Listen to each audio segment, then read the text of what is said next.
Everyone expected a lighthearted morning chat. But what unfolded on The View that day turned into one of the most explosive confrontations daytime television has ever seen. When Oscar winner Jennifer Lawrence took her seat on that iconic stage, she had no idea she'd be facing a battle. One waged not with questions, but with condescension, mockery, and a bitter agenda. This wasn't just an interview, it became a line in the sand. It started like any other Tuesday morning broadcast. The View studio buzzed with anticipation, camera crews prepping their angles, producers moving briskly behind the scenes, and the audience clapping in excited bursts. Jennifer Lawrence, dressed in a crisp navy jumpsuit with subtle gold accents, was in high spirits. She had just wrapped a critically acclaimed thriller that was already generating Oscar talk, and this was one of her first press appearances. As the house band played her intro cue, she walked onto the set with her signature warmth, flashing a wide smile and waving to the cheering crowd. The co-hosts greeted her, Whoopi Goldberg with a hug, Sarah Haynes with a welcoming nod, but Joy Behar merely extended a limp handshake and a tight-lipped smile. That was the first red flag. Jennifer didn't dwell on it. She was used to strong personalities. She settled into her seat between Whoopi and Joy, crossing her legs and thanking everyone for having her. "So, Jennifer," Joy began, skipping any pleasantries, "you're here promoting another film where you're playing, what, another troubled, complex woman fighting her inner demons?" Jennifer blinked, slightly taken aback by the tone. "It's a thriller, yes," she replied carefully, "but it's also a story about resilience, about overcoming trauma, and—" Joy cut her off with a smirk. "Sure, sounds like every other role you've done since Silver Linings Playbook." A few audience members chuckled, uncertain if it was meant as a joke. Jennifer smiled politely, shifting slightly in her chair. "Well, I like roles with depth. I think stories about mental health, survival, and strength are important, especially for women." "Oh, of course," Joy nodded sarcastically. "Because you're Hollywood's feminist heroine, right? Ever think maybe you're just being typecast?" The studio's energy shifted. Jennifer kept her poise. "I don't think being drawn to strong female characters means I'm typecast. It means I care about what I put into the world. We need more of those characters, not less." Sarah nodded in agreement, trying to redirect. "The film also deals with themes of justice and redemption." But Joy wasn't done. "Justice?" she said, raising an eyebrow. "Didn't you once say you avoided watching the news because it was too depressing? Hard to believe you care about justice when you're tuning out reality." There was a gasp from someone in the front row. Jennifer's smile tightened. "I said that years ago, and I was being honest about protecting my mental health. I think it's okay to take breaks from the news. Doesn't mean I don't care." Joy leaned back in her chair, arms crossed, eyes sharp. "Well, it must be nice to live in a bubble where you can play make-believe for millions of dollars while the rest of us deal with reality." The air in the room dropped several degrees. Jennifer looked straight at Joy. "Acting is storytelling. And good stories are reality. They reflect who we are, what we feel, what we fear. They make people feel seen." Joy smirked again. "Or maybe they just make people rich." There it was, the first real cut, and Jennifer felt it. She glanced briefly at Whoopi, who gave her a small, supportive nod. The other co-hosts seemed uncomfortable, shifting in their seats, but Joy was just warming up. "So, let's get real," Joy continued. "You're a good actress. You're talented. But don't you think the media's obsession with you being relatable is a little manufactured?" Jennifer's voice was still calm, but a new edge had crept in. "That's not something I control. I'm just myself. I don't pretend to be perfect. I trip. I mess up. People seem to connect with that." Joy's laughter was short and sharp. "You mean like the Oscars fall? Or the time you said you were tired of people talking about politics while also talking about politics?" Jennifer narrowed her eyes, not angry yet, but alert. "We're all complex. I've said things I've regretted. I've also stood up for causes I believe in. I don't claim to be a political expert. I just care about people." "Right," Joy said, tapping her pen against her card. "Just a pretty face with opinions." The words hung in the air like a slap. Jennifer sat back slightly. "What exactly are we doing here?" Joy shrugged, feigning innocence. Just asking questions. Jennifer's lips parted slightly as if to respond, but she didn't. Not yet. The silence in the studio was now louder than any applause. The smiles were gone, the laughter replaced with stunned silence. As Jennifer Lawrence sat frozen under the studio lights, she knew this was no longer an interview. It was a dismantling, and Joy Behar was just getting started. Jennifer shifted slightly in her seat, her shoulders no longer as relaxed, the trace of a polite smile completely gone. The atmosphere in the studio was razor sharp. Even Whoopi, ever the calm mediator, seemed hesitant to intervene. Something unspoken had cracked wide open on that stage. Joy leaned forward with a predatory gleam in her eye. You say you don't pretend to be perfect, but isn't that exactly what Hollywood has been selling with you for the last decade? The quirky, clumsy girl next door who's just so real. Isn't that its own kind of performance? Jennifer took a slow breath, eyes steady. If being honest about anxiety, about tripping in public, or admitting when I don't know everything makes me fake, then maybe we've all got the wrong definition of authenticity. Joy scoffed. So authenticity is crying on cue in a movie trailer and then telling fans to stay strong during a press tour? That's real to you? Whoopi visibly flinched. Sarah's eyes darted to the control room. Jennifer leaned forward, her voice low but direct. You're mocking vulnerability like it's a gimmick, but sharing your pain doesn't make it less real. Joy didn't blink. It makes you marketable. The crowd gasped again. Jennifer sat back in stunned disbelief, her expression hardening. Are you seriously questioning whether my experiences, my emotions are valid just because I'm an actress? I'm questioning whether you know where the performance ends and the person begins, Joy said, her voice suddenly colder. The silence was suffocating now. I do, Jennifer said, each word deliberate. And I know exactly what this is. You are not asking questions anymore. You're taking cheap shots to stir the pot. And I think you know that. Joy's tone turned dismissive. Oh, please. You came here for press. You wanted the exposure. Don't act surprised when someone asks about the product. I came here to talk about my film, Jennifer snapped, finally letting her restraint slip, not to be insulted by someone who clearly walked into this segment with a chip on her shoulder. The audience murmured in agreement. Someone in the third row audibly said, "Let her speak." Sarah tried to step in. "Joy, maybe we should pivot to the film's message." But Joy cut her off. "Let her speak?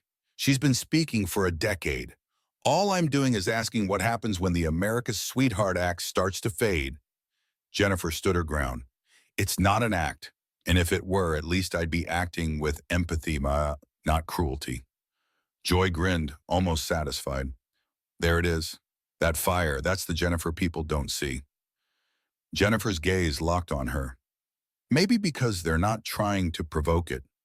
And just like that, the audience was on its feet, not cheering, not booing, but in that stunned middle ground where people don't know whether to applaud or brace for what's coming next. Whoopi finally raised her voice. All right, enough. We're going to take a short break. No, Jennifer said, her voice firm. Let's finish this. What started as a tense exchange was now a firestorm. No commercial break could contain it. Jennifer Lawrence wasn't just defending herself anymore. She was standing up for every guest ever blindsided on live TV. And Joy Behar, she was determined to finish what she started. The studio lights seemed hotter than ever, casting sharp shadows across Jennifer's face. She didn't blink. She didn't fidget. She leaned in. You know what, Joy? She said, her voice low, her expression unreadable. You've spent this whole segment trying to break me down. But let's be clear, this isn't about me. This is about you. Joy chuckled, a hollow, bitter sound. Oh, here we go. Psychoanalyze me now, Jennifer. Please tell me about myself. I don't have to, Jennifer replied, tilting her head. Everyone's watching. They already see it. Joy crossed her arms tightly. What they see is an actress having a meltdown because someone finally asked her something real. No, Jennifer snapped back. What they see is a talk show host who's so threatened by a younger woman's success that she turned an interview into an ambush. The word ambush hit like a siren. Joy's jaw clenched. Threatened? You think I'm threatened by a girl who got lucky at 22 and tripped her way into an Oscar? Stop calling it luck, Jennifer said, fire building in her tone. Stop dismissing the work, the preparation, the pressure, the years of grinding auditions and rejections. I earned every inch of my career. You tripped your way through that career, Joy shot back. That's what people remember. That's what they talk about. Jennifer took a long breath and stood up, slow and deliberate. The audience held their breath. You know what they remember, Joy? She said, now standing tall, eyes fierce. They remember honesty. They remember vulnerability. They remember me telling the truth when it wasn't perfect. I've made mistakes, but I've never pretended to be better than anyone else. Can you say the same? Joy's nostrils flared. Don't you dare try to flip this on me. Jennifer's voice rose, not in anger but in authority. You dared me first. You spent the last 10 minutes trying to turn this into a character assassination. You called me entitled. You called me fake. But what's more fake than a host who smiles in the intro and then stabs her guest live on air? The crowd was no longer silent. There were whoops, murmurs, even scattered claps. Whoopi was on her feet. This needs to stop, now. But Jennifer wasn't finished. I came here with respect, she said, but respect is a two-way street. And right now you're standing in the middle of it with road spikes. Joy slammed her palm against the table. If you don't like tough questions, don't come on a tough show. Jennifer stared at her. This wasn't tough. This was toxic. The audience reacted like a wave. Rippling whispers, heads turning, eyes wide. Joy opened her mouth to fire back again, but Jennifer had already turned to the other hosts. Her voice softened slightly. Sarah, Whoopi, I respect you both. And I know this isn't what the show is supposed to be, but I won't sit here and pretend this is okay. With that, she reached for her microphone pack and unclipped it. Jennifer, please, Sarah said quietly, standing halfway. Jennifer met her eyes with calm resolve. I appreciate you, but I have to walk away from this, because if I sit through one more second of this hostility in silence, then I'm telling every young woman watching that they should do the same, and I won't. The studio was so quiet you could hear the faint buzz of the overhead lights. Joy looked stunned, momentarily unsure of what to say. Jennifer gave one last glance to the audience, then turned and walked off the set. The camera caught her from behind, shoulders square, steps firm, dignity intact. And Joy? She sat frozen, blinking, while Whoopi leaned forward and muttered, You really couldn't help yourself, could you? Fade out. She left without looking back, but the world wasn't finished watching. What happened in those few volatile minutes on The View rippled beyond the studio walls, and by the time the cameras stopped rolling, a cultural reckoning had already begun. Jennifer Lawrence's heels clicked sharply down the backstage hallway. A stunned producer tried to stop her near the exit. Jennifer, wait, we can... She turned briefly, eyes still blazing. No, you can't. Outside the studio, a small group of photographers waiting for departure shots caught her expression as she emerged. Fierce, unshaken.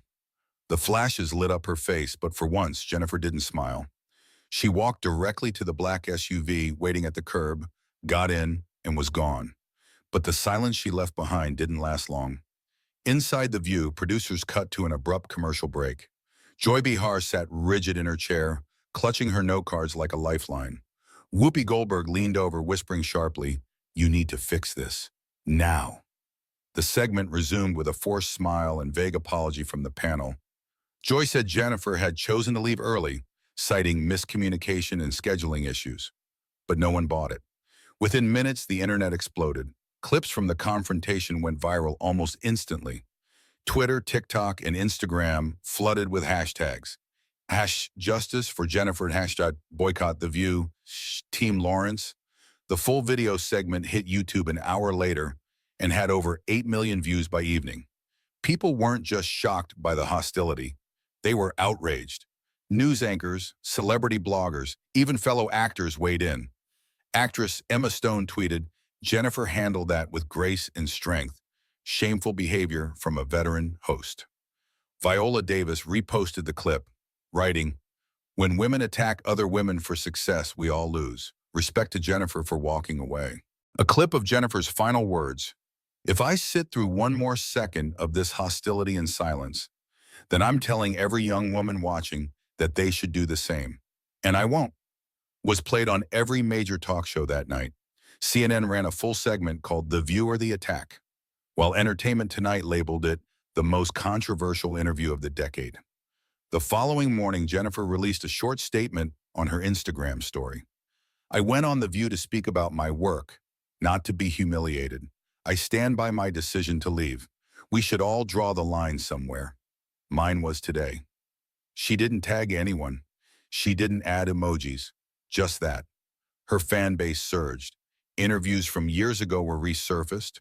Moments where she had defended pay equality, spoken on mental health, or admitted past mistakes. The public saw not a diva, but a woman who had been blindsided and stood her ground with eloquence and clarity. Meanwhile, things at The View were tense. ABC issued a bland corporate statement about valuing open dialogue while striving to ensure a respectful environment for guests. But sources reported internal conflict behind the scenes. Executives allegedly reprimanded Joy, and some rumors suggested she had been asked to issue an apology. She didn't. Instead, on the next day's show, Joy attempted damage control. Well, folks, things got a little heated yesterday. Jennifer Lawrence is a strong personality. I'm a strong personality. These things happen. She chuckled lightly. No one laughed. The audience gave only mild applause. The magic was broken. But the public wasn't interested in Joy's version of events. They were following Jennifer. In a week's time, her film broke box office projections, not just from curious viewers, but supporters, people who felt seen, heard, and vindicated by her actions. A BuzzFeed headline read, Jennifer Lawrence just did what every woman has wanted to do on daytime TV, and we're here for it. A young fan's TikTok with 3 million likes said it best. She stood up, she left. She didn't scream, she didn't cry, she just stood up. That's power. By the end of the month, Jennifer Lawrence had not only dominated the press tour, but reshaped the narrative. She wasn't just America's sweetheart anymore. She was something fiercer, stronger, untouchable. What do you think? Did Joy Behar go too far, or was Jennifer Lawrence right to walk out? Drop your thoughts in the comments. And don't forget to like and subscribe for more stories that pull back the curtain on Hollywood's most unforgettable moments. Until next time, stand your ground.